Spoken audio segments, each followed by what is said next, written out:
I-hyperkalemia igama udokotela okungenzeka ukuthi ukutshele lona.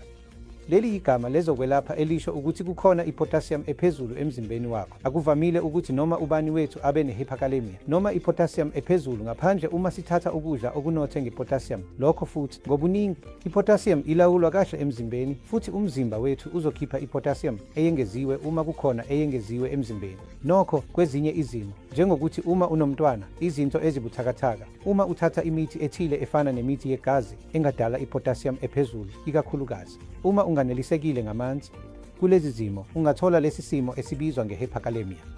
Izikhathi eziningi i-hyperkalemia inase inabonisi izimpawu ngaphandle kokuba buthakathaka kwemisipha, ukuqubuka, ukungazizwa kahle, futhi ezimweni ezinzima inadala ukuquleka futhi inadala ukuhlaselwa yinhliziyo. I-hyperkalemia kunzima ukuyilolonga ngokusekelwe ezimpawu.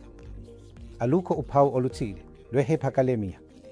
Kodwa-ke kulesi simo kungase kusolwe isibonelo, isifo sezinso, igazi elithile, ezinye izidakamizwa noma umfutho wegazi kanye nokuphelelwa amanzi emzimbeni. Kulezi zimo udokotela angasola i-potassium ephezulu futhi azohlola yona. Ngakho-ke ngisho nangemiphumela emincane i-hyperkalemia ingase ibe khona futhi noma yikuphi ukungabaza kufanele uhlale uyihlola ngoba ingaba yingozi empilweni.